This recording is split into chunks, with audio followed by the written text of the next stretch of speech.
இந்த கணக்கு 2029க்கும் உங்களுக்கு வேணும்ல. ராகுல் காந்தி பிரதமர் வேட்பாளர்னு வரும்போது அதையும் நீங்க யோசிக்கணும்ல. எதுங்க நான் என்ன சொல்றேன், 2014ல நாங்க தனியா நின்றோம்.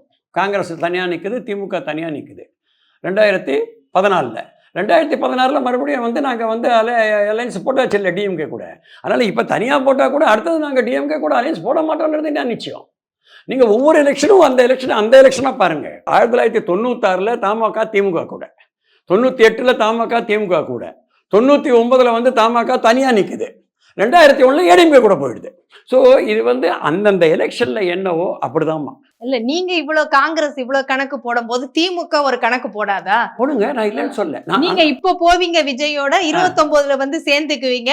அப்ப விஜய் அந்த காங்கிரஸ் தூக்கி சுமக்கணுமான்னு அறிவாலயம் யோசிக்காதா? ஒரே நிமிஷம், நான் சொல்றது தொண்டர்கள் மத்தியில இருக்கிற இன்னைக்கு இருக்கிற உணர்வு.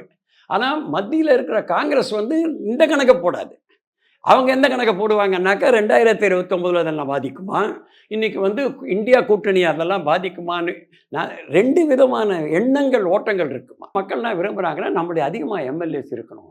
எம்எல்ஏஸ் மட்டும் கிடையாது, இந்த இது எதுலேயும் ரிஃப்ளெக்ட் ஆகும்னாக்க உள்ளாட்சி தேர்தலையும் ரிஃப்ளெக்ட் ஆகும்.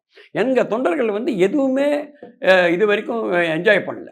எந்த பதவியாக வந்தாலும் அவங்க எல்லாம் திமுக என்னாக்க அவருடைய அடிமட்ட லெவலில் இருக்கிற அந்த லீடர்ஸு, அந்த second line, third line, fourth line சொல்கிறதுக்கு ஈல்டாயிடுறாங்க.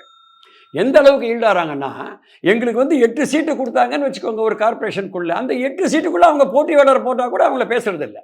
இதெல்லாம் தொண்டர்கள் மத்தியில் இந்த வருத்தங்கள் இருக்குது. இந்த வருத்தங்களையும் திமுக புரிஞ்சிக்கணும். ஏன்னா இதையும் அட்ரஸ் பண்ணணும் அவங்க. நீங்கள் வெறும் கூட்டணி மட்டும் போராடணும். கூட்டணிங்கிறது வெறும் ஒரு பேப்பரில் கிடையாது, அது மனதளவில் ஒரு கூட்டணி இருக்கணும்.